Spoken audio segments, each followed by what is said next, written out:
আল্লাহ রাব্বুল আলামিন বলেন, বান্দা শোনো,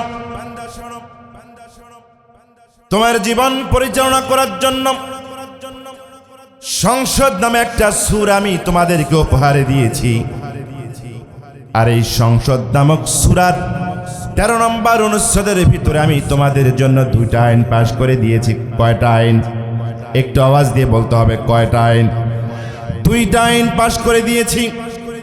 আল্লাহ রাব্বুল আলামিন বললেন, শারআ লাকুম মিনাদ-দীনি মা ওয়াসসা বিহি নূহান ওয়াল্লাযীনা আওহাইনা ইলাইকা ওয়ামা ওয়াসাইনা বিহি ইব্রাহিমা ওয়া মূসা ওয়া ঈসা আন আকিমুদ্দীন।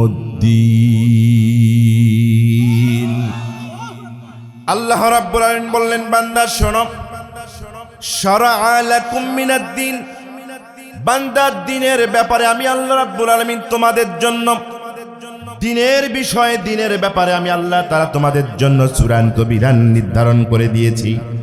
আমি আল্লাহ রাব্বুল আলামিনের পক্ষ থেকে তোমাদের জন্য চূড়ান্ত রায় লিখে দিয়েছি।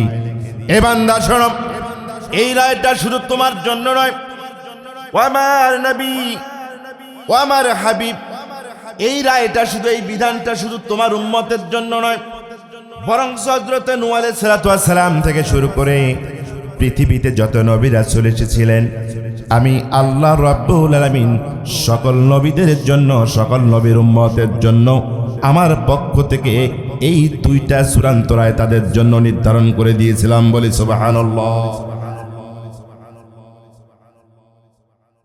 তাহলে এই যে চূড়ান্ত রায়, চূড়ান্ত বিধান আল্লাহ তাআলা আমাদের জন্য নির্ধারণ করে দিয়েছেন, এই বিধানটা কি শুধু আমাদের জন্য? শুধু আমাদের জন্য? আল্লাহ তাআলা সকল নবীর নাম তো এখানে নিয়ে আসেন নাই, প্রসিদ্ধ কয়েকটি নবীর নামের মাধ্যমে বুঝাই দিলেন, বিগত সব নবীদেরকেও আমি এই বিধানটা দিয়েছিলাম। আল্লাহু আকবার। আল্লাহ রাব্বুল আলামিন বলেন, বান্দা শোনো, 1 নম্বর বিধান হলো আনাকিমুদ্দিন। এ বান্দা, 1 নম্বর বিধান আমি তোমাদের জন্য নির্ধারণ করে দিয়েছি, সেটা হলো আমার জমিনের ভিতরে আমার দ্বীন প্রতিষ্ঠা করতে হবে। 1 নম্বর হলো আমার দ্বীন প্রতিষ্ঠার কাজ করতে হবে। 2 নম্বর আল্লাহ রাব্বুল আলামিন বললেন, ওয়ালা তাতাফাররাকু ফী। এ বান্দা শোনো, এই যে আমার জমিনের ভিতরে দ্বীন প্রতিষ্ঠার কাজ করতে হবে, আমার দ্বীন প্রতিষ্ঠা করতে হবে, এই কাজ করতে গিয়ে তোমাদেরকে এমন কোনো মতামত, এমন কোনো গুতাগুতি, এমন কোনো ঠেলাঠেলি, এমন কোনো দ্বিধাদ্বন্দ্ব তৈরি করা যাবে না। দ্বীন প্রতিষ্ঠার কাজ করতে গিয়ে বান্দা কখনো একজন আরেকজনের সাথে অনৈক্য, দ্বিমত, মতভেদ তৈরি করতে পারবা না। কথা মান না আল্লাহ। তাহলে বিধান কয়টা? কথা বলেন তো, বিধান কয়টা? 1 নম্বর বিধান হচ্ছে আনাকিমুদ্দিন, আমার দ্বীন প্রতিষ্ঠা তোমাদেরকে করতে হবে। 2 নম্বর কাজ হচ্ছে ওয়ালা তাতাফাররাকু ফীহি, এই দ্বীন প্রতিষ্ঠার কাজে কোনো অনৈক্য তৈরি করা যাবে না, মতানৈক্য তৈরি করা। কথা কি বুঝতেছেন? কথা বুঝতেছেন? এই আয়াতের ক্ষেত্রে আল্লাহ তাআলা সর্বপ্রথম বলেছেন শারআ। কি বলেছেন? এই শারআ শব্দের মানে হচ্ছে চূড়ান্ত রায়। শারআ শব্দের অর্থ কি? সবাই বলেন, কেমন চূড়ান্ত রায়? একটু বুঝাই দেই। আপনাদের এলাকায় কি তালাক হয়? তালাক হয়? ছেলেদের দোষ বেশি না মেয়েদের দোষ বেশি?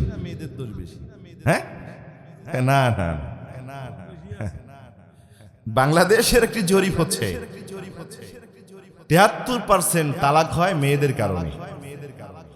কত পার্সেন্ট? 73% সংসার বিচ্ছেদ হয় মেয়ের কারণে। এবং এই সংসার বিচ্ছেদের মেয়ের কারণের অন্যতম দায়ী থাকে মেয়ের মা।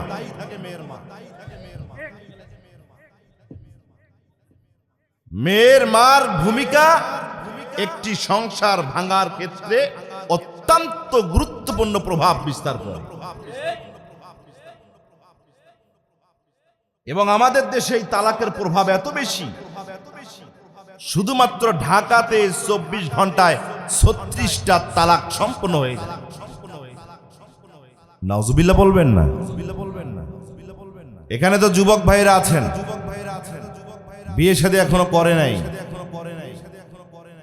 আমি এই সংসার বিচ্ছেদ হওয়ার পেছনে অনেক কারণ আছে, কিন্তু তার মধ্য থেকে অন্যতম একটি কারণ আমি পেয়েছি, সেটা হচ্ছে আমার দেশের যুবক ভাইয়েরা যখন বিয়ে করে তখন মেয়ের চরিত্র দেখে না, মেয়ের চামড়া দেখে বিয়ে করে।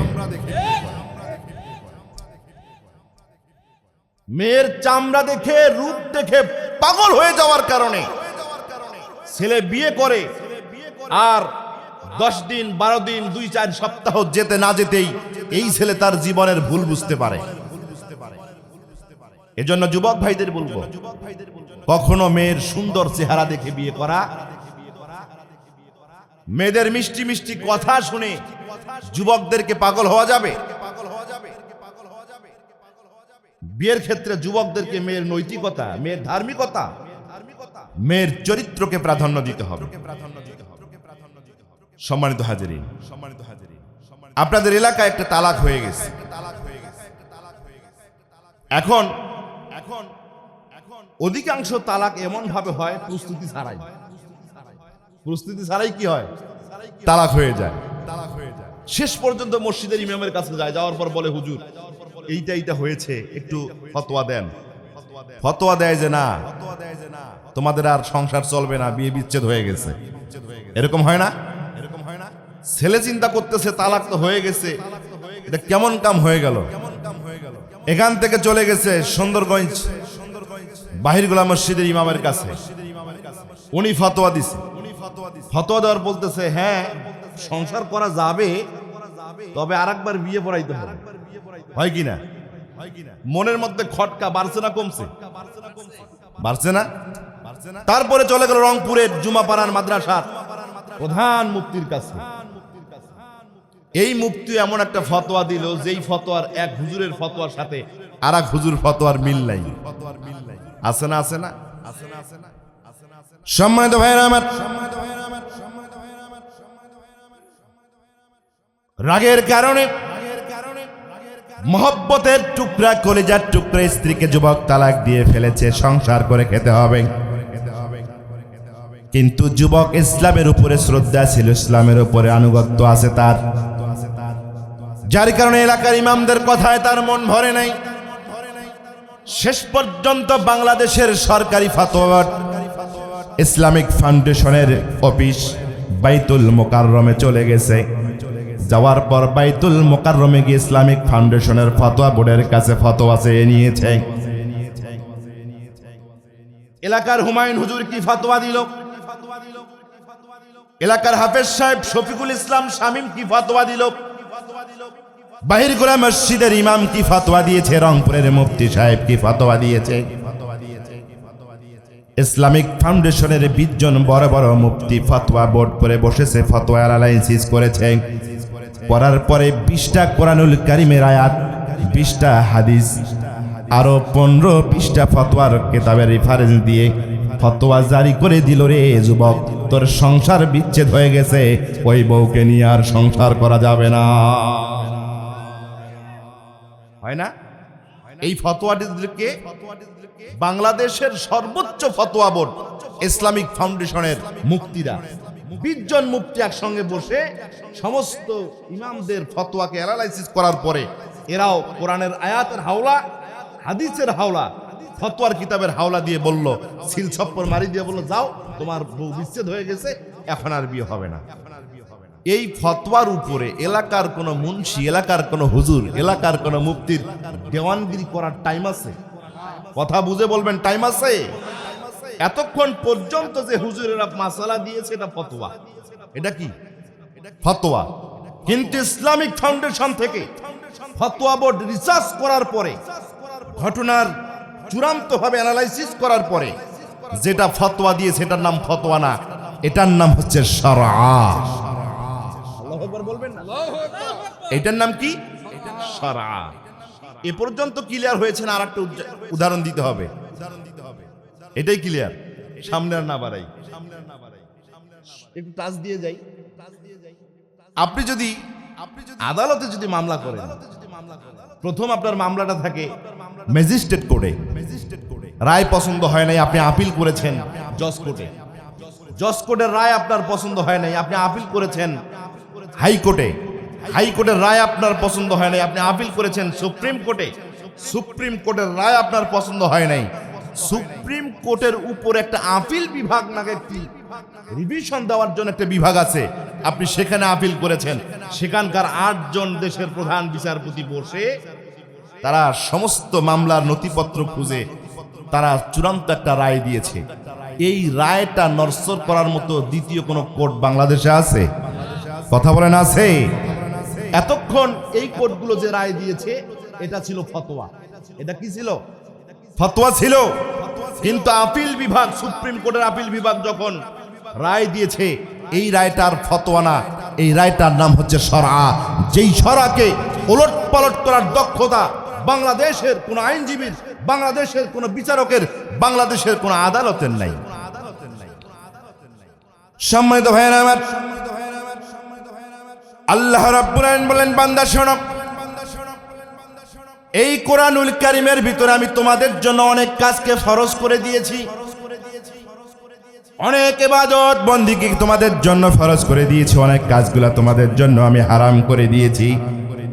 কিন্তু আজকে তোমাদের জন্য যে দুটো বিধান আমি চূড়ান্ত করে দিয়েছি, এটা সাধারণ কোনো ফরজ, সাধারণ কোনো শব্দ দিয়ে করি নাই, বরং আমি আল্লাহ রাব্বুল আলামিন শরআ শব্দটা ব্যবহার করার মধ্য দিয়ে তোমাদের জন্য চূড়ান্তভাবে আমি রায় দিয়ে দিলাম, ও বান্দা শোনো, আমার জমিনে তোমরা আমার দিন প্রতিষ্ঠা করবা, আর দিন প্রতিষ্ঠার কাজে কখনো তোমরা মতানৈক্য তৈরি করবা না। একটা কথা বলতে গিয়ে আল্লাহ তাআলা এমন একটা শব্দ ব্যবহার করলেন, এই শব্দের ভিতরে কোনো অজুহাত, এই শব্দের কোনো কাজা, এই শব্দের কোনো বদল, এই শব্দের কোনো কাফারা হয় না। কথা ক্লিয়ার? কথা ক্লিয়ার? আল্লাহ রাব্বুল আলামিন বললেন, বান্দা শোনো, এই যে আমি তোমাদের জন্য আমার দিন কায়েম প্রতিষ্ঠা করা তোমাদের জন্য ফরজ করে দিলাম। আল্লাহ বলেন, শারআ লাকুম মিনাদ-দ্বীন, ও বান্দা তোমার দিনের ব্যাপারে আমার চূড়ান্ত রায় আমি আল্লাহ তাআলা দিয়ে দিলাম। আমার জমিনে দিন কায়েম করবা, আর এই দিন কায়েমের কাজে তোমরা কখনো মতানৈক্য তৈরি করবা না। শারআ লাকুম মিনাদ-দ্বীন, শারআ লাকুম মিনাদ-দ্বীন। দিন শব্দ আমাদের সমাজের পরিচালিত সুপরিচিত একটি শব্দ। আমাদের দিনের নাম কি? আমাদের দিনের নাম কি? ইসলাম সবার জানা আছে না?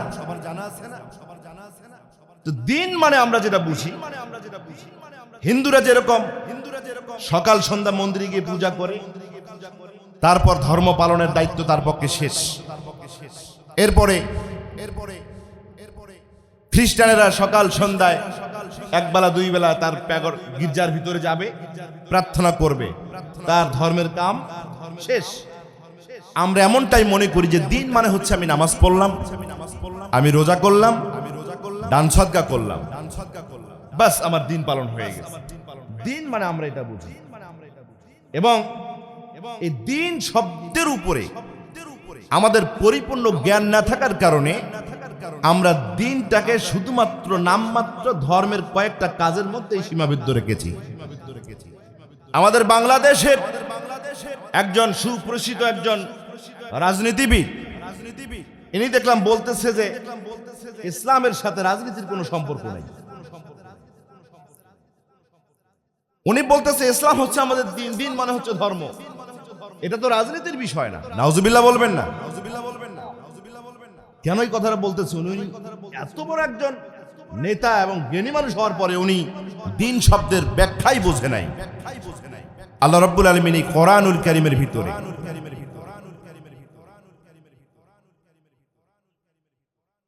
82টি জায়গায় 93 বার দিন শব্দটা এনেছেন।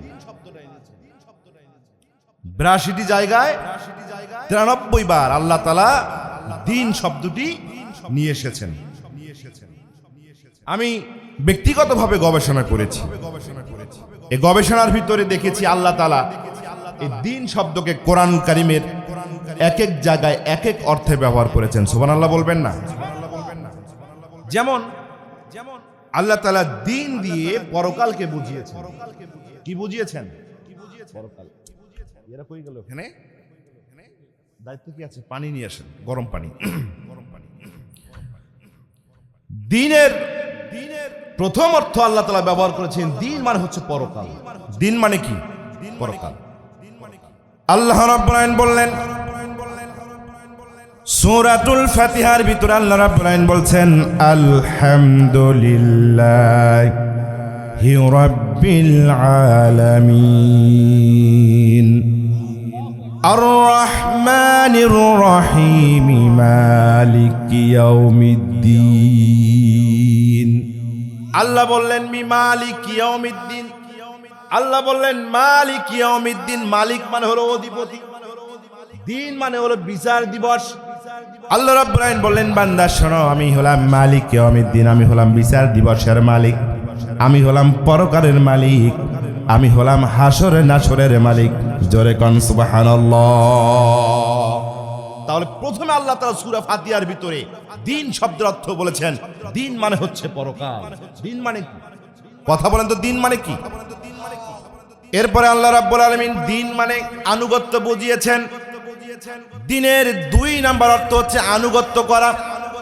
আল্লাহ রাব্বুল আলামিন বললেন ইন্না আনজালনা ইলাইকাল কিতাবা বিল হাক্কি ফা'বুদিল্লাহ মুখলিসাল লাহুদ্দিন। আল্লাহ রাব্বুল আলামিন বললেন ও আমার হাবিব, আমি আল্লাহ রাব্বুল আলামিন তোমার উপরে যথাযথভাবে একটা কিতাব নাজিল করে দিয়েছি। আওয়াজ দিয়ে বলেন তো সেই কিতাবের নামটা কি? আর জোরে বলেন কিতাবের নাম কি? আল্লাহ বললেন হাবিব শোনো, আমি তোমার উপরে কোরআনুল কারীমের মতো একটা নিয়ামতপূর্ণ কিতাব বিল হক যথাযথভাবে কোনো কমতি রাখি নাই, কোনো গ্যাপ দেই নাই, এমন কিছু দেই নাই যেটা তুমি খুঁজে পাবা না।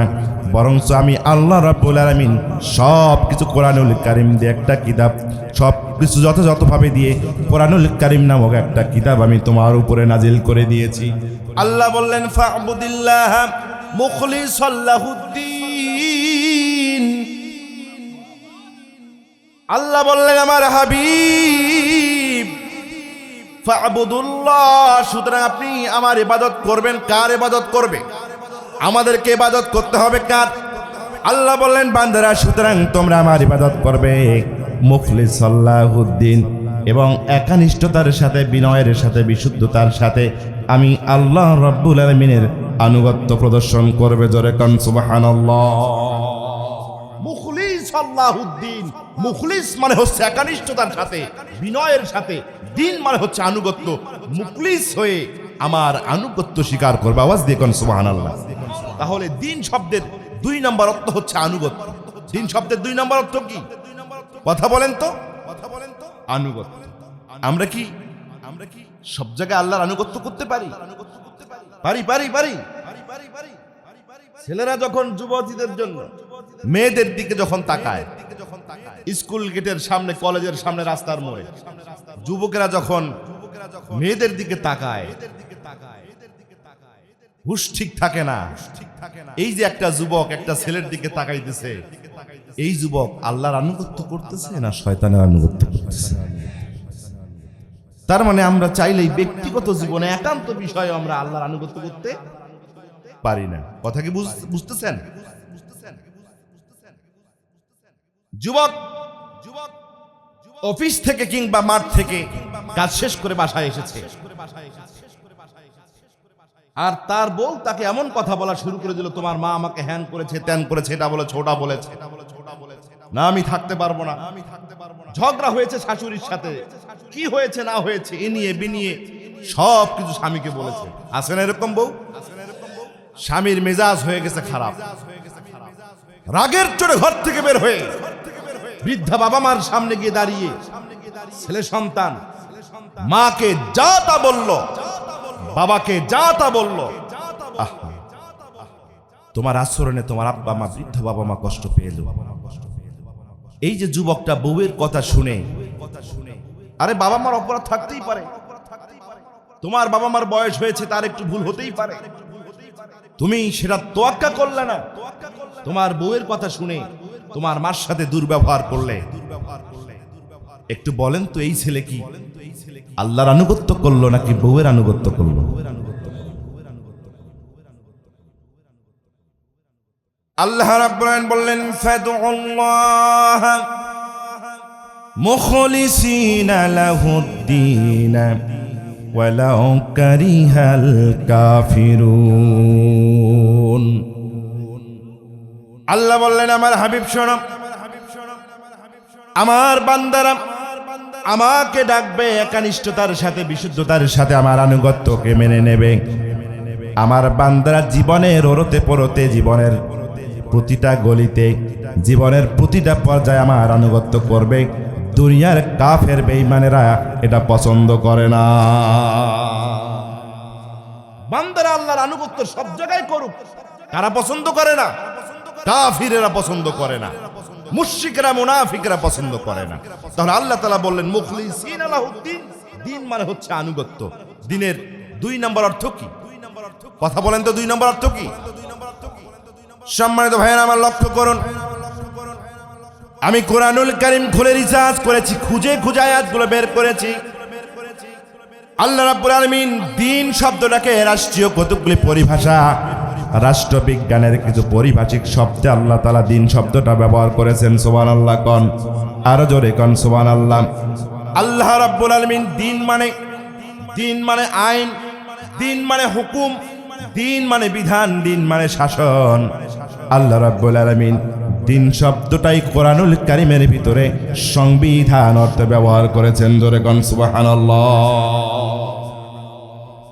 আল্লাহ রাব্বুল আলামিন বললেন, ইনিল হুকমু ইল্লা লিল্লাহি আমারা আল্লা তা'বুদু ইল্লা ইয়্যাহু যালিকাদ দীনুল কাইয়্যিম ওয়ালাকিন্না আকসারান নাসি লা ইয়ালামুন।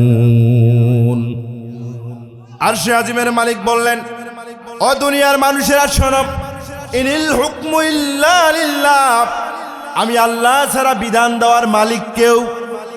কথা কন, আল্লাহ ছাড়া আইন দাতা নাই, আমি আল্লাহ ছাড়া বিধান দাতা নাই, আমি আল্লাহ ছাড়া হুকুম দাতা নাই। ও বান্দারা শোনো, আমি তোমাদেরকে যা আদেশ করেছি ইবাদতের জন্য আদেশ করেছি বান্দা, সুতরাং তোমাদের কাজ হলো আমি আল্লাহ রাব্বুল আলামিনের আদেশকে মেনে নেওয়া। আল্লাহ বললেন যালিকাদ দীনুল কাইয়্যিম, আল্লাহ বললেন এই যে আমার বিধান মানবা, এই যে আমার ইবাদত বন্দেগী, যালিকাদ দীনুল কাইয়্যিম, এটা হলো সুপ্রতিষ্ঠিত বিধান। সুপ্রতিষ্ঠিত বিধান। আল্লাহ রাব্বুল আলামিন বললেন যালিকাদ দীনুল কাইয়্যিম, এইখানে দিন শব্দটা আল্লাহ রাব্বুল আলামিন বিধান, হুকুম, শাসন অর্থে ব্যবহার করেছেন। জোরে কোন সুবহানাল্লাহ। এরপরে আল্লাহ তাআলা দিন শব্দকে সংবিধান অর্থে ব্যবহার করেছেন। কি অর্থে? আমাদের দেশে সংবিধান আছে না নাই? সংবিধান আছে। আল্লাহ তাআলা দিন শব্দ দিয়ে সংবিধান বুঝিয়েছেন। সুবহানাল্লাহ কোন। হযরত ইউসুফ আলাইহিস সালাতু ওয়াস সালামের নাম নিশ্চয়ই আপনারা শুনেছেন। ছোট্ট একজন টকবগে কিশোর, একজন বালক। আল্লাহ তাআলা দুনিয়ার সমস্ত রূপকে তাকে সৃষ্টি করেছেন। বাবা ইয়াকুব আলাইহিস সালাতু ওয়াস সালাম অন্যান্য ভাইদের চাইতে এই ছোট্ট ছেলেটাকে একটু বেশি আদর স্নেহ করে। কেন? ইয়াকুব আলাইহিস সালাতু ওয়াস সালাম একজন নবী, আর ইউসুফ আলাইহিস সালাতু ওয়াস সালাম একজন নবী হয়ে নবীর সংবাদ জানে কি জানে না? জানে। ইয়াকুব আলাইহিস সালাতু ওয়াস সালাম বুঝতে পেরেছে আমার এই সন্তান আল্লাহ তাআলার পক্ষ থেকে একজন নবী, যার কারণে বাবা অনেক ভালোবাসে, অনেক আদর স্নেহ করে, চোখে চোখে রাখে। অন্য 10 ভাইয়ের এটা সহ্য শেষ পর্যন্ত এই 10 ভাই বুদ্ধি শুদ্ধি করে ইউসুফ আলাইহিস সালামকে বাবার কাছ থেকে ইনিয়ে বিনিয়ে বিভিন্ন ভাবে বুঝ দিয়ে তাকে এখান থেকে নিয়ে গেল। যাওয়ার পরে কূপে ফেলে দিয়েছে। কোথায়? এমন পরিত্যক্ত কূপ যেখান থেকে বাঁচার কোনো সুযোগ। বণিকেরা তাকে সেখান থেকে উঠালো। বণিকেরা দেখতে পেল রাজপুত্রের চাইতো অপরূপ সৌন্দর্য এই বালকের। সুতরাং এত সুন্দর চরিত্র, এত সুন্দর রূপের বালককে সাধারণ মানুষেরা নিতে পারবে না। যদি রাজ দরবারের, মিশরের রাজ দরবারের কোন এমপি মন্ত্রী যদি পারে, তারাই উচ্চ দামে নিতে পারবে। কথা বুঝতেছেন? সুতরাং রাজা বাদশাদের কাছে নিয়ে গেল, এমপি মন্ত্রীদের কাছে নিয়ে গেল। সেখান থেকে মিশরের যিনি বাদশাহ, এনার সহকারী, এনার খাদেম, তার সৈন্যবাহিনী যখন জানতে পারলো এরকম সুন্দর সুদর্শন একজন বালককে বিক্রি করে দেওয়া হবে, উচ্চ দাম দিয়ে সেই বাদশাহ কিনে নিলেন। সুবহানাল্লাহ কোন। রাজকীয় হালে বেড়ে উঠলেন, যুবক হয়ে গেল। বাদশার স্ত্রী নজর পড়ে গেল। মিথ্যা অপবাদ দিয়ে উন্নত চরিত্রের অধিকারী, নিষ্পাপ চরিত্র অধিকারী যুবক হযরত ইউসুফ আলাইহিস সালাম গেলেন অন্ধকার কারাগারে। ঘটনা জানা আছে না? এই কারাগার থেকে আল্লাহ তাআলা বের করলেন। বের করার পরে আল্লাহ রাব্বুল আলামিন এই হযরত ইউসুফ আলাইহিস সালামকে মিশর সাম্রাজ্যের খাদ্যমন্ত্রী বানাই দিয়েছেন। আরো জোরে কোন, জোরে কোন, জোরে কোন। এ বাংলার মুসলমানেরা শোনো, আল্লাহ রাব্বুল আলামিন সূরা ইউসুফের ভিতরে হযরত ইউসুফ আলাইহিস সালামের এই সুন্দর গল্প বর্ণনা করেছেন আর বলেছেন, ও আমার নবী, এটা হচ্ছে আহসানুল কসাস, সর্বশ্রেষ্ঠ উত্তম কাহিনী আমি আপনাকে বলে শোনাই। দুনিয়ায় একজন ইউসুফ আলাইহিস সালাম নামক একজন পয়গম্বরকে পাঠিয়েছিলাম তাওহীদের কাজ করার জন্য, বাতিলের বিপক্ষে আমার দ্বীন প্রতিষ্ঠার কাজ করার জন্য। কিন্তু তার ভাইরা সহ্য করে নাই, কূপের মধ্যে ফেলে দিয়েছিল। সেখান থেকে সে দাসত্বের জীবন নিয়েছিল, সেখান থেকে জেলখানায় গিয়েছিল, নারীর অপবাদ নিয়েছিল। জেলখানা থেকে আমি আল্লাহ রাব্বুল আলামিন আমার এই তাওহীদপন্থী নবীকে মিশরের সিংহাসনের খাদ্যমন্ত্রী আমি বানাই দিয়েছিলাম। এই কিচ্ছা কাহিনী আল্লাহ রাব্বুল আলামিন চোখের পানি ফেলানোর জন্য কোরআনুল কারীমের ভিতরে বলে নাই। আল্লাহ বুঝাই দিলেন, বাংলাদেশের 18 কোটি মুসলমান শোনো, তোমাদের 56,000 বর্গ কিলোমিটার ভিতরে যারা আমার জমিন, আমার দ্বীন কায়েম করার জন্য আন্দোলন করবে, কোরআনের রাজ প্রতিষ্ঠা করার জন্য সংগ্রাম করবে, এরা ইউসুফ আলাইহিস সালামের মতো মৃত্যুর ষড়যন্ত্র এদেরকে নিয়োগ করা হবে। আল্লাহ বললেন, এই সমস্ত আলেম ওলামাদেরকে বাতিলেরা নারীর তহমত দিয়ে মিথ্যা অপবাদ দেবে, শেষ পর্যন্ত তারা কারাগারে যাবে। আমি তাদেরকে মৃত্যুর মুখ থেকে তোমাদের মাঝে বের করে নিয়ে আসবো। অন্ধকার কারাগার থেকে তাওহীদের সৈনিকদেরকে তোমাদের কাছে এনে দেব। তোমরা জেনে রাখবা, তোমাদের হাতেই, আমি এই ব্যক্তিদের হাতেই বাংলাদেশের জনগণের কাছে এই সমস্ত কোরআনের কর্মীদেরকে রাজত্ব দিয়ে দেব। কথা বলেন ঠিক না বেঠে?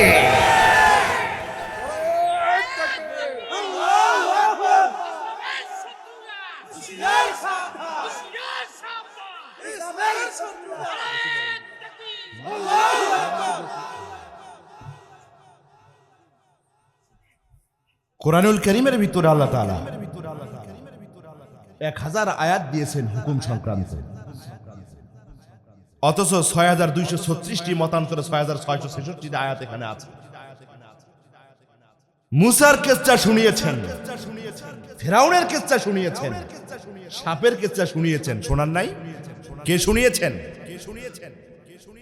ঘুম পাড়ার জন্য, আনন্দ পাওয়ার জন্য, চোখের অশ্রু ফেলাবেন এটার জন্য?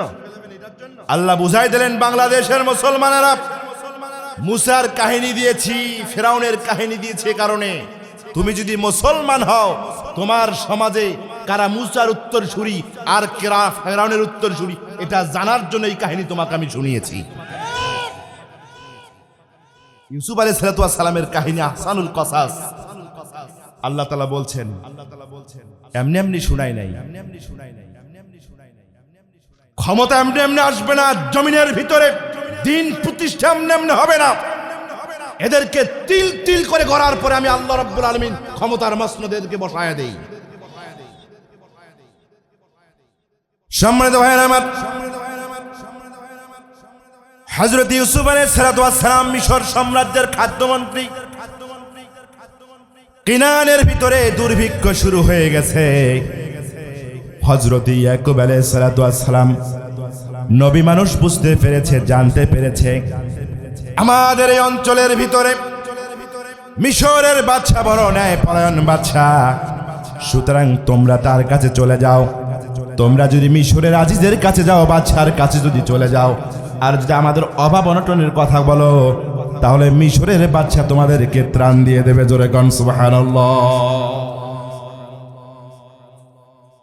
10 ভাই চলে এলো,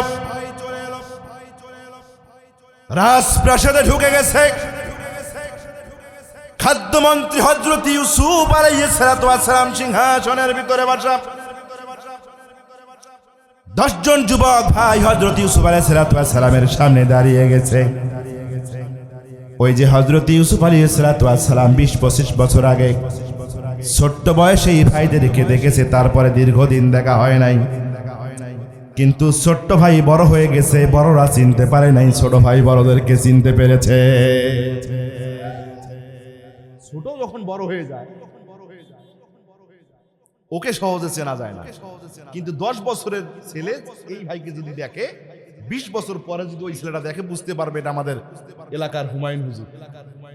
কিন্তু হুমায়ুন হুজুরের সাধ্য নাই যে এই ছেলেটা কোন ছেলে। আমার ভাইয়েরা লক্ষ্য করুন, হযরত ইউসুফ আলাইহিস সালাম দেখলেন 10 জন ভাই। এরা তো সেই ভাই যেই ভাই আমাকে মারার জন্য নিশ্চিত মৃত্যুর মুখে আমাকে কূপের মধ্যে ফেলে রেখে চলে গিয়েছিল। কত না অনুনয় বিনয় করেছি, কত না কান্নাকাটি করেছি, কত না অজুহাত দেখিয়েছি। এই ভাই তো আমাকে সেদিন রক্ষা দেয় নাই, একটু দয়া করে নাই, একটুও মহব্বত আমার উপরে করে নাই। দেখার সঙ্গে সঙ্গে আকুল হয়ে গেছে, ব্যাকুল হয়ে গেছে, অস্থির হয়ে গেছে। বলেন তো, নবীদের মনের ভিতরে প্রেম ভালোবাসা বেশি না রাগ অভিমান বেশি? নবীদের অন্তরে প্রেম ভালোবাসা বেশি না রাগ বেশি? আল্লাহ রাব্বুল আলামিন নবীদের অন্তরে ভালোবাসা মহব্বত উন্নত চরিত্র দিয়ে ভরপুর করে দিয়েছেন। ভাইরা মারার জন্য কূপের মধ্যে রেখে গিয়েছিল, এর আক্রোশ নাই, এটার ক্ষোভ নাই, এটার বিরুদ্ধে প্রতিশোধ নেওয়ার কোনো ইচ্ছা হযরত ইউসুফ আলাইহিস সালামের মনের ভিতরে নাই। কিন্তু ওই যে দীর্ঘদিন পরে কলিজার টুকরো ভাইদেরকে দেখতে পেয়েছে, আবেগ পুলবুদ্ধ হয়ে গেছে। আব্বার খোঁজ নেওয়ার জন্য, মার খোঁজ নেওয়ার জন্য ব্যস্ত হয়ে গেছে। হযরতে ইউসুফ আলাইহিস সালাম ভাই বলে ডাকবে, তার পরিচয়টা তাকে দিয়ে দিবে। মুখের ভিতরে কথা এসেছে, আল্লাহ রাব্বুল আলামিন ওহী নাজিল করে জানায় দিলেন, ইউসুফ রে, খবরদার খবরদার, তোর পরিচয় তুই দিতে পারবি না, কারণ আমি আল্লাহ রাব্বুল আলামিন তোর খেলা এখনো শেষ করি নাই। না না, পরিচয় দিবি না, খবরদার পরিচয় দিবি না। হযরত ইউসুফ আলাইহিস সালাম থমকে গেছে, দাঁড়িয়ে গেছে। ভাইকে ভাই বলে ডাকতে পারতেছে না, নিজের পরিচয় দিতে পারতেছে না। বলেন তো, এই যে 20-25 বছর আগে আব্বাকে রেখে এসেছে, মাকে রেখে এসেছে, তার খোঁজ খবর নেওয়ার জন্য অন্তরটা বেকুল হয়েছে কি হয় নাই? আর জোরে কথা বলেন, হয়েছে কি হয় নাই? হযরত ইউসুফ আলাইহিস সালাম জিজ্ঞাসা করলেন, ও যুবকেরা, তোমরা কোথা থেকে এসেছ? যুবকেরা বলল, আমরা কেনান থেকে এসেছি। হযরত ইউসুফ আলাইহিস সালাম বললেন, তোমাদের বাড়িতে কে কে আছে? বলো তো, বলো, তোমাদের বাড়িতে কে কে আছে? তোমরা কাকে রেখে এসেছ? তারা বলল, ও মাননীয় মন্ত্রী সাহেব, আমাদের বাড়িতে বৃদ্ধা আমাদের একজন বাবা আছে। আমাদের একজন ছোট্ট ভাই ছিল, ছোট্টবেলায় ইন্তেকাল করার কারণে আমাদের আব্বা জান হযরত ইয়াকুব আলাইহিস সালাম তাকে এত বেশি ভালোবাসতেন, তাকে এত বেশি চোখে চোখে রাখতেন, এক মুহূর্ত না দেখতে পারলে অস্থির হয়ে যেতেন। এই ভাইটা ছোট্টবেলায় হারিয়ে গেছে, যার কারণে আমাদের বাবা কাঁদতে কাঁদতে দুনিয়া থেকে অন্ধ হয়ে গেছে, মাজুর ব্যক্তি হয়ে গেছে। আমাদের বাড়িতে আমাদের বাবা আছে, মা আছে, আর আমাদের বাবাকে দেখার জন্য আমাদের ছোট্ট ভাই বনিয়ামিনকে আমরা বাড়িতে রেখে এসেছি।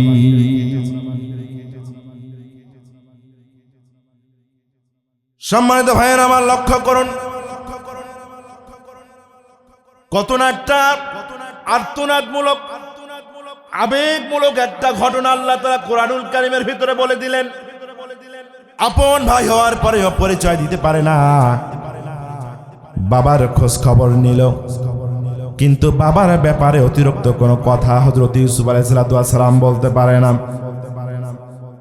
হযরত ইউসুফ আলাইহিস সালাম খাদ্য দিয়ে দিলেন, শস্য দিয়ে দিলেন, দেওয়ার পর বললেন, ও কিনানের যুবকেরা শোনো, এই খাদ্য পানি যখন তোমাদের শেষ হয়ে যাবে, তোমরা আবার খাদ্য পানি নেওয়ার জন্য যখন আসবে, তখন তোমাদের ছোট ভাই বনিয়ামিনকে তোমরা সাথে করে নিয়ে আসবে। যদি তোমরা তোমাদের ছোট ভাই বনিয়ামিনকে সাথে নিয়ে আসো, এবার যা দিয়েছি এর চাইতে বহুগুণে খাদ্য শস্য আমি তোমাদের জন্য বরাদ্দ করে দেব। আমার ভাইয়েরা, খাদ্য পানি শেষ হয়ে গেল, কেনানের যুবকেরা চলে এলো। হযরত ইউসুফ আলাইহিস সালামের সামনে ছোট্ট ভাই বনিয়ামিন দাঁড়িয়ে গেছে। এই যে 10 ভাই আছে, এরা সৎ ভাই, বিমাতা ভাই, আর এই যে ছোট্ট ভাই বনিয়ামিন আপন মায়ের পেটের ভাই। বনিয়ামিনকে দেখার পরে আবেগ পুলবত হয়ে গেছে, জড়িয়ে ধরবে, আদর সোহাগ করবে, কিন্তু মনটা চায় কিন্তু পারে না। কারণ নিষেধ আছে না নাই? জোরে বলেন, নিষেধ আছে না নাই?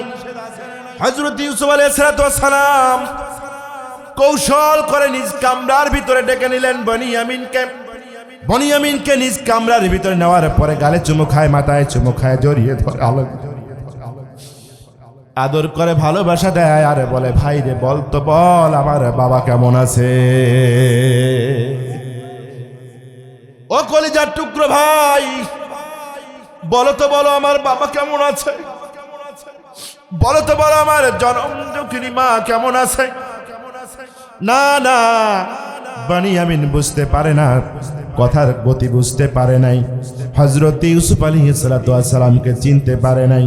জিজ্ঞাসা করতেছে, কিছুই তো বুঝলাম না, আপনার ভাই আপনার বাবা মানে? হযরত ইউসুফ আলাইহিস সালাম বললেন, বনিয়ামিন রে, বলো তো তোমার কতজন ভাই ছিল? বনিয়ামিন বলল, আমরা এত ভাই, আমার আপন একজন ভাই ছিল ইউসুফ, ছোট্টবেলায় বাঘে খেয়ে ফেলেছে, নেকড়ে খেয়ে ফেলেছে, ছোট্টবেলায় ওই ভাইকে আমি হারিয়ে ফেলেছি। হযরত ইউসুফ আলাইহিস সালাম বললেন, কলিজার টুকরো ভাই রে, তুমি হলা বনিয়ামিন, আর আমি হারানো তোমার ভাই ইউসুফ আলাইহিস সালাম। আজকে কূপ থেকে, অন্ধকার কারাগার থেকে আল্লাহ রাব্বুল আলামিন আমাকে মিশর সাম্রাজ্যের খাদ্য মন্ত্রী বানায় দিয়েছেন। জোরে কোন সুবহানাল্লাহ। আমি তোমার সেই ভাই, যেই ভাইকে মারার ষড়যন্ত্র করে আমাকে কূপের ভিতরে ফেলে রেখে দিয়েছিল। আমি মরি নাই, আল্লাহ তাআলা সেখান থেকে বের করে আজকে মিশর সাম্রাজ্যের খাদ্যমন্ত্রী আমাকে বানিয়েছেন। আমার বাবা কেমন আছে? বললো যে বাবার অবস্থা খুব ভালো নাই, উনি চোখে দেখে না, কাঁদতে কাঁদতে চোখ দুটো নষ্ট করে ফেলে দিচ্ছে। এই যে আপন ভাইকে যে কাছে পেয়েছে, ইউসুফ আলাইহিস সালামের মনটা চায় না ভাইকে ওদের সাথে পাঠায় দিই। আল্লাহু আকবার বলেন, আরো জোরে বলেন আল্লাহু আকবার। কিন্তু বনিয়ামিন এসেছে তার ভাইদের সাথে সাহায্য প্রার্থী হয়ে, মুসাফির বেশে। একজন সাহায্য সওয়ালকারীকে, একজন মুসাফিরকে কোন অপরাধে, কোন অজুহাতে মিশরের বাদশা তাকে অ্যারেস্ট করবে, গ্রেফতার করবে, কিংবা তাকে আটকিয়ে দেবে, এরকম কোন জুলুম, স্বৈরাচারী কোন আইন, কোন শাসন, কোন আইন, কোন বিধান ওই সময় মিশরের বাদশার সংবিধানে ছিল না। আল্লাহু আকবার বলেন। আমরা তো কিছুদিন আগে আমাদের এমন বছর 17টি বছর আমাদের কেটেছে, অ্যারেস্ট করার জন্য কোনো অপরাধী হতে হয়নি।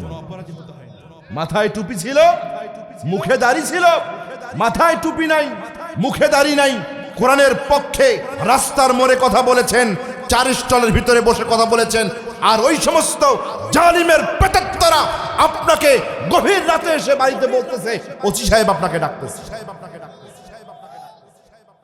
জালিমদের, স্বৈরাচারদের ব্যক্তিকে অন্যায়ভাবে গ্রেফতার করতে কোনো আইন, কিন্তু মিশরের বাদশা, মিশরের আজিজ, ইনি ছিলেন ন্যায়পরায়ণ বাদশা। যারা আমার দেশে সাহায্য নেওয়ার জন্য আসলো, মুসাফির হয়ে এসেছে, তাদের মধ্য থেকে একজনকে আটকিয়ে দেওয়া হবে, এরকম কোন আইন, কোন বিধান, কোন শাসন মিশরের বাদশার সংবিধানে ছিল। কথা কি ক্লিয়ার? কিন্তু ইউসুফ আলাইহিস সালামের মন চাচ্ছে আমার আপন ভাইটা আমার কাছে থাক। আল্লাহু আকবার বলেন। আল্লাহ রাব্বুল আলামিন বললেন, কাযালিকা কিদনা লিইউসুফ মা কানা লিয়াখুযা আখাহু ফি দীনিল মালিকি ইল্লা আন ইয়াশা আল্লাহ। আল্লাহ রাব্বুল আলামিন বললেন, ও দুনিয়ার বাসীরা শোনো, ওই যে ইউসুফ আলাইহিস সালাম তার ভাইকে আটকিয়ে দেবে, তার কাছে রাখবে। কেমনে রাখবে? এরকম কোন আইন মিশরের বাদশার সংবিধানের ভিতরে ছিল না, যার কারণে আমি একটা কৌশল ইউসুফ আলাইহিস সালামের শিখাই দিয়েছিলাম। কে শিখাই দিয়েছিলেন? জোরে বলেন, কে শিখাই দিয়েছিলেন? হযরত ইউসুফ আলাইহিস সালাম দ্বিতীয়বারের মতো যখন খাদ্য পানি ভাইদেরকে দিয়ে দিলেন, ছোট্ট ভাইয়ের বস্তার ভিতরে একটা পান পাত্র রেখে দিয়েছে। এরা যখন খাদ্য নিয়ে যখন বের হয়ে চলে গেল,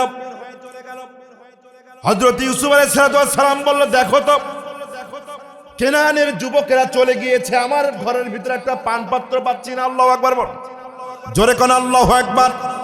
প্রহরীরা চলে গেল, সেনাবাহিনীরা চলে গেল, পুলিশেরা চলে গেল, সকলের বস্তা তাল্লাশি করলো, কারো বস্তার ভিতরে পান পাত্র পাওয়া গেল না। আপন ছোট ভাই বিনিয়ামিনের বস্তার ভিতরে পান পাত্র পাওয়া গেল। জোরে কোন সুবহানাল্লাহ।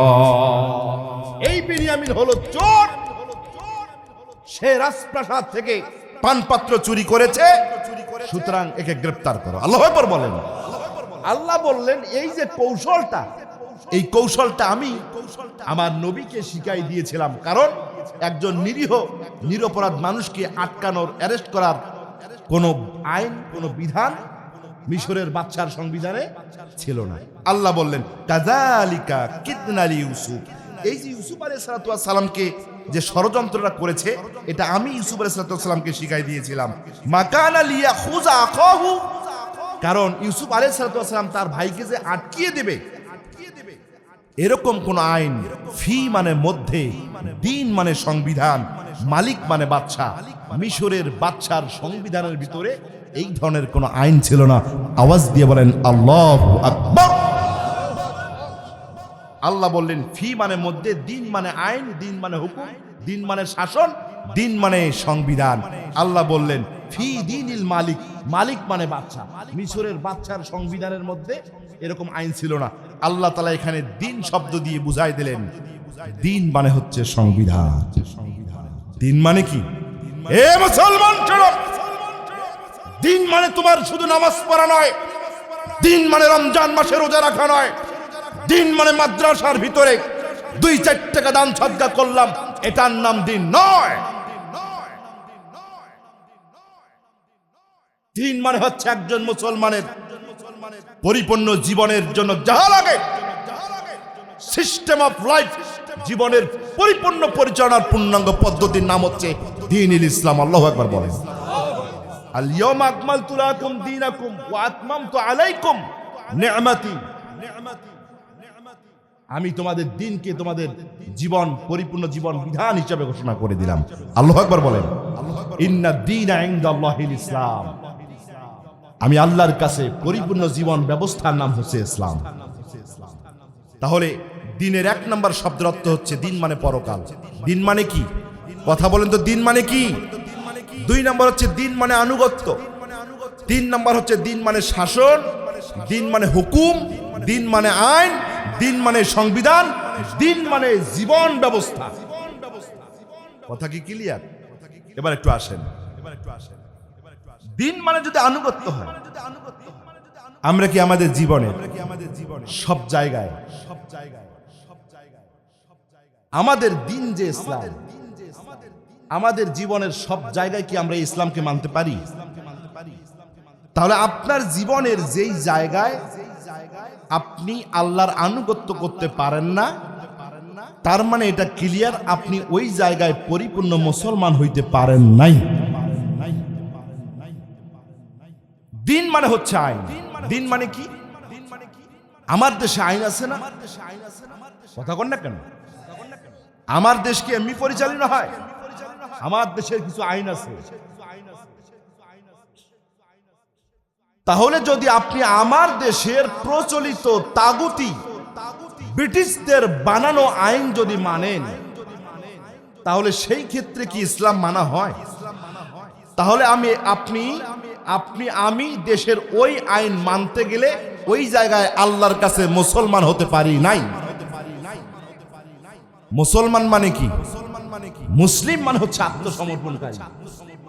আল্লাহ যে শরিয়া দিয়েছেন, আল্লাহ যে জীবন বিধান দিয়েছেন, আল্লাহ যে হুকুম দিয়েছেন, আল্লাহর সমস্ত বিধানটা আপনি যখন চূড়ান্তভাবে সমস্ত বিধানগুলোকে ঝেড়ে ফেলে দিয়ে, সমস্ত আবেগ অনুভূতিকে ঝেড়ে ফেলে দিয়ে, বিনা বাক্যে বিনা প্রশ্নে আল্লাহর বিধানটা আপনি মাথা পেতে গ্রহণ করবেন, আপনি তখনই মুসলমান। আপনি ইমানদার হতে পারেন, কিন্তু আপনি পরিপূর্ণ মুসলমান হতে পারেন। এজন্য আল্লাহ তাআলা কি বলছে? ইয়া আইয়ুহাল্লাযীনা আমানু ইত্তাকুল্লাহ হাক্কা তুকাতিহি ওয়া লা তামুতুন্না ইল্লা ওয়া আনতুম মুসলিমুন। আল্লাহ ঈমানদারদেরকে ডেকে বললেন, হে ঈমানদারেরা, আমাকে ভয় করো যেভাবে ভয় করা উচিত। ওয়া লা তামুতুন্না ইল্লা ওয়া আনতুম মুসলিমুন। ঈমানদারেরা, ঈমান নিয়ে এসেছো কিন্তু মুসলমান না হয়ে মরো না। খবর আছে?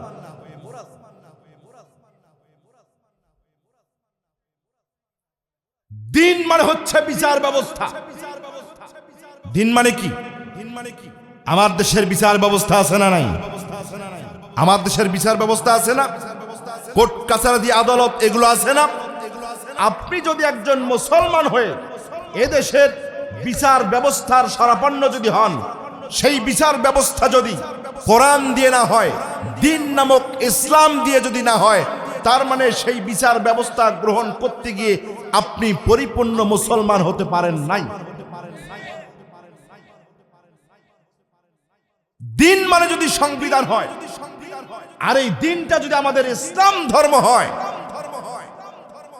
তাহলে আপনার দেশ, আপনার সমাজ, আপনার রাষ্ট্র যদি কোরআনুল কারীম নামক সংবিধান দিয়ে পরিচালিত না হয়ে যদি কোন ইহুদি খ্রিস্টানদের মানব রচিত সংবিধান দিয়ে দেশ পরিচালিত হয়, আর আপনি যদি সেটা মনে করেন, মেনে নেন, তাহলে সংবিধান মানার ক্ষেত্রে, সংবিধান পালন করার ক্ষেত্রে কোরআনকে বাদ দিয়ে ইহুদি ধর্মের, ব্রিটিশদের, বাতিলদের, তাগুতদের সংবিধান আপনি মেনে নিয়েছেন, তার মানে ওই জায়গায় আপনি পরিপূর্ণ মুসলমান হতে পারেন নাই।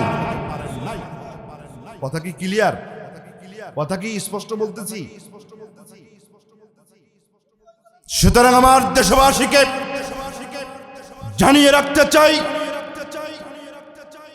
এদেশের রাজনীতিবিদ, এমপি, মন্ত্রী, ইমাম, খতিব, ধর্ম বর্ণ নির্বিশেষে এদেশের সকল মানুষদেরকে, সকল মুসলমানদেরকে আমি বলতে চাই, যতক্ষণ পর্যন্ত এদেশের অলিতে গলিতে, আইন আদালতে, কোর্ট কাছারিতে, সমাজ রাষ্ট্রের অলিতে গলিতে যতক্ষণ পর্যন্ত কোরআন দিয়ে পরিচালিত না হবে, কোরআনের শাসন বাস্তবায়ন না হবে, ততক্ষণ পর্যন্ত এদেশের কোন নামাজি, এদেশের কোন হাজি, এদেশের কোন রোজাদার, এদেশের কোন টুপিওয়ালা, এদেশের কোন দাড়িওয়ালা, এদেশের কোন রাজনীতিবিদ মুসলমান দাবি করলেও পরিপূর্ণভাবে মুসলমান হওয়া সম্ভব না, সম্ভব না, সম্ভব না। কথা বলেন ঠিক না ব্যাঠি?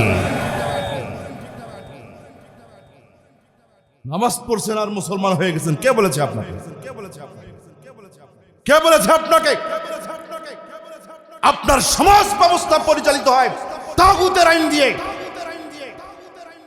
আপনার দেশের আইন আদালত পরিচালিত হয় তাগুতের আইন দিয়ে। আপনি নিজেকে মুসলমান দাবি করেন। সুতরাং এদেশের মুসলমানদেরকে প্রকৃত মুসলমান হতে হলে বাংলাদেশের জমিনের ভিতরে কালিমার পতাকা পথ পথ করে উড়াবার জন্য, আল্লাহর জমিনে আল্লাহর রাজ কায়েম করার জন্য হাতে হাত রেখে কাঁধে কাঁধ মিলিয়ে দেশ বিদেশের সকল ষড়যন্ত্রের মোকাবেলা করে জীবনের বিনিময় হবে, রক্তের বিনিময় হবে, সম্পদের বিনিময় হবে, তবুও বাংলার জমিনের আগামীর দিনের জন্য বাংলার জমিনের 1 ইঞ্চি মাটিকে এদেশের কোন নাস্তিক, এদেশের কোন ইসলাম বিদ্বেষীদের হাতে দিতে নাও। কারা কারা দিয়েছ দুহাত করে আল্লাহকে দেখাও।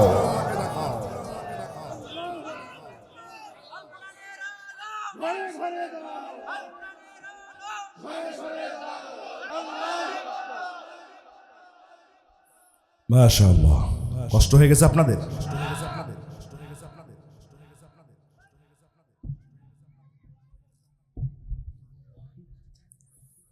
মুসলমান চাইলেই হওয়া যায় না। হওয়া যায়? তাহাজ্জুদের নামাজ পড়বেন, সিজদা দেবেন, আল্লাহর কাছে কান্নাকাটি করবেন, আর আপনার সমর্থনে, আপনার ভোটে আপনি এমন একজন প্রতিনিধি পাঠাবেন যারা সংসদে যাওয়ার পরে কোরআনের বিরুদ্ধে আইন পাশ করবে। আপনি তাহাজ্জুদের নামাজ পড়ে চোখের পানি ফেলান আর কোরআনের বিরুদ্ধে আইন পাশ করার জন্য আপনার এলাকা থেকে প্রতিনিধি আপনি পাঠায় দেন। আল্লাহ এত বোকা না, মুসলমান এত সহজে হওয়া যায় না। আল্লাহ বললেন আন আকিমুদ্দিন, কি আন আকিমুদ্দিন, দিন প্রতিষ্ঠা করো। এই যে আল্লাহ বলেছেন আন আকিমুদ্দিন, দিন প্রতিষ্ঠা করো, তাহলে জমিনে আল্লাহর দিন প্রতিষ্ঠা করতে হবে। এই কথা কি আমার? এই কথা কি বাংলাদেশ হেফাজত ইসলামের? এই কথা কি তাবলিগ জামাতের? এই কথা চরমনাইয়ের? এই কথা কি আল্লামা মামুনুল হক বলে? এই কথা কি জামাত ইসলাম বলে? কে বলেছে? কে বলেছে? যে আল্লাহ আকিমুস সালাতের কথা বলেছে, যেই আল্লাহ, সেই আল্লাহ আকিমুদ্দিনের কথা বলেছে। তাহলে আল্লাহ বলেছে আকিমুদ্দিন, আল্লাহ তাআলা আমাদের উপরে ফরজ করে দিয়েছেন দিন প্রতিষ্ঠা করা। কে ফরজ করেছেন? আল্লাহ যদি আমাদের উপরে দিন প্রতিষ্ঠা করা ফরজ করে দিয়ে থাকে, 92% মুসলমানের দেশে দিন প্রতিষ্ঠা হয় নাই কেন? কেন হয় নাই? এই দিন প্রতিষ্ঠা করা শুধু নামাজি ওয়ালাদের জন্য ফরজ, ছাত্রদের উপরে ফরজ নয়। এই দিন প্রতিষ্ঠা করা এই দেশের আলেম ওলামাদের উপরে ফরজ, যারা অশিক্ষিত মূর্খ তাদের উপরে ফরজ নয়। কথা কন না কেন? এই দিন প্রতিষ্ঠা করা কি শুধু জামাত ইসলামের কাজ, চরমনাইয়ের কাজ? এটা কি বিএনপির উপরে ফরজ না? আওয়ামী লীগ দেশ থেকে পালায় গেছে, তার মানে এই ফরজ কাজটা কি থুয়ে পালায় গেছে নাকি? হ্যাঁ, আপনি আওয়ামী লীগ করেন, আপনি বিএনপি করেন, আপনি জাতীয় পার্টি করেন, আপনি যাহাই করেন না কেন, আপনি যদি নিজেকে মুসলমান হিসাবে দাবি করেন, তাহলে যেই আল্লাহর কথার কারণে আকিমুস সালাতের কারণে মসজিদে আপনি যান, সেই আল্লাহই বলেছে আকিমুদ্দিন। এই কারণে আপনাকে দিন কায়েমের আন্দোলনেও যেতে হবে। ক্লিয়ার? আমাদের দেশের বিএনপির ভাইরা নামাজ পড়ে না? পড়ে। তাহলে তারা নামাজ পড়লো ওই আয়াতের কারণে, এই আয়াতের ব্যাপারে তারা কি ব্যাখ্যা দেবে?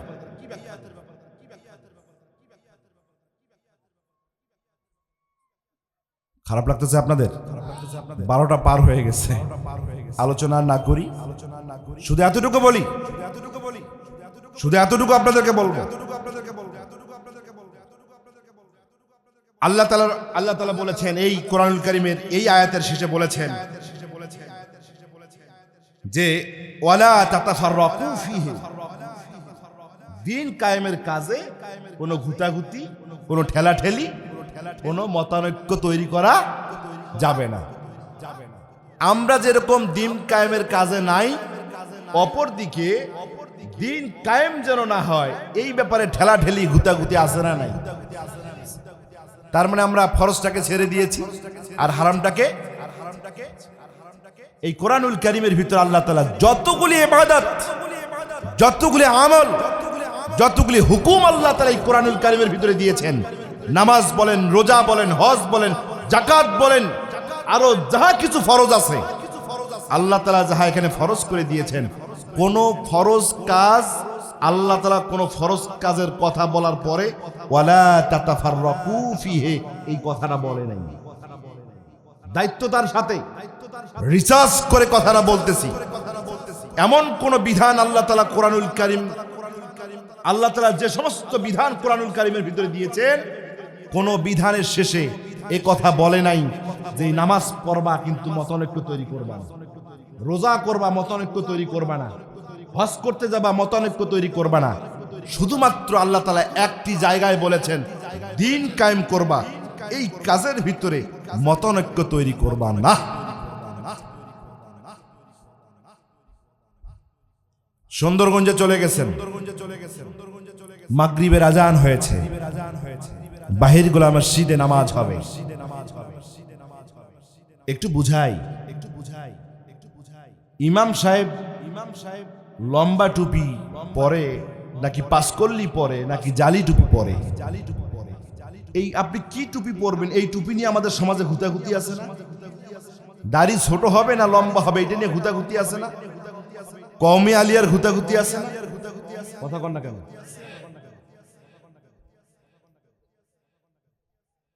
আছে কিনা নাই? হানাফি আছে, শাফি আছে, মালিকি আছে, আবার লা মাযহাবি আছে, মুহাম্মদি আছে, আছে না? মুহাম্মদিরা নামাজ পড়ে এভাবে আল্লাহু আকবার, হানাফিরা পড়ে আল্লাহু আকবার, কেউ সূরা ফাতিহার শেষে বলে আমিন, আর কেউ আস্তে আস্তে কয় আমিন। আছে না? পার্থক্য আছে না নাই?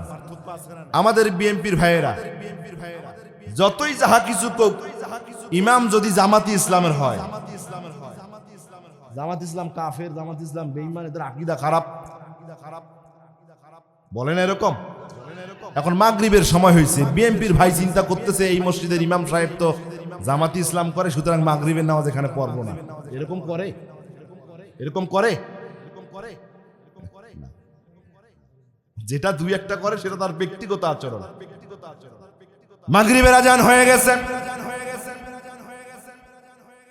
আপনি তাবলীগ করেন না চরমোনাই করেন, আপনি কওমির নাকি আপনি আলিয়ার, আপনি জামাত ইসলাম করেন নাকি আপনি আওয়ামী লীগ বিএনপি করেন নাকি জাতীয় পার্টি করেন, মতপার্থক্য আছে, ঠেলাঠেলি আছে, অনৈক্য আছে, ঘুতাঘুতি আছে, আপত্তি আছে, কিন্তু যখন নামাজের যখন সময় হয়ে যায়, ইমাম সাহেব যখন, মুয়াজ্জিন সাহেব যখন নামাজের কাতার সোজা করার জন্য কাত কামাতি সলাত কথাটা বলে, সকল দলমত, সকল মাযহাবের, সকল তরিকার সব মানুষগুলো তাদের মতামত, মতভেদগুলোকে, ঠেলাঠেলিগুলোকে এক পাশ করে রেখে একজন ইমামের পেছনে ইক্তেদায়ে তাবিজেল ইমাম করে কি করে না? অথচ আল্লাহ তাআলা বলছেন যে দিন কায়েমের ক্ষেত্রে সব থাকবে কিন্তু মতনৈক্য থাকবে না, তাই না? আমরা দিন কায়েম করলাম না, সেখানে মতভেদ তৈরি করলাম। আর নামাজ পড়ার ক্ষেত্রে আল্লাহ বলেই নাই যে তোমরা এখানে মতনৈক্য তৈরি করো না, সেখানেও মতনৈক্য তৈরি করলাম, কিন্তু নামাজ পড়ার ক্ষেত্রে সবার মতামতগুলো পায়ের নিচে রেখে এক ইমামের পেছনে ইক্তেদায়ে তাবিজেল ইমাম। আমরা এখানে এক হতে পেরেছি। নামাজের মতো ফরজ কাজের ভিতরে এদেশের সকল ধর্মের, সকল তরিকার, সকল মানহাজের, সকল মাযহাবের, সকল মতবাদের মানুষ যদি নিজেকে মুসলমান হিসেবে দাবি করার কারণে যদি এক ইমামের পেছনে অভিযোগ আপত্তি থাকার পরেও যদি তার পিছনে নামাজ আদায় করেন, এটা সুস্পষ্ট আপনি বিএনপি হতে পারেন, আওয়ামী লীগ হতে পারেন, জাতীয় পার্টি হতে পারেন, তাবলীগ জামাত হতে পারেন, চরমনাই হতে পারেন, আহলে হাদিস হন, ফুরফুরা হন, যে দলের যেমন হাজার হোক না কেন, এদেশের মাটিতে যদি একজন ইসলামী বিপ্লবের জন্য ডাক দেয়, দলমত নির্বিশেষে সেই কালেমার পতাকার তলে ছড়ি হওয়ার জন্য মুসলমানের অপরিহার্য দাবি। কথা বলেন ঠিক না ব্যাঠি? একদম ক্লিয়ার। মুসলমান হতে হলে নামাজের ক্ষেত্রে যেরকম আপনি দলকে প্রাধান্য দেননি, আপনার মাযহাবকে প্রাধান্য দেননি, আপনার মতাদর্শকে যেরকম প্রাধান্য দেননি,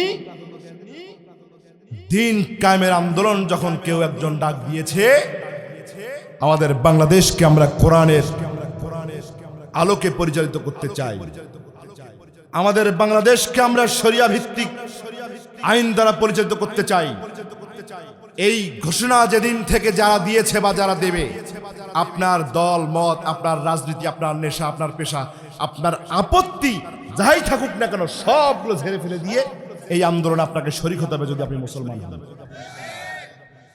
এটাই আল্লাহ তাআলার মেসেজ।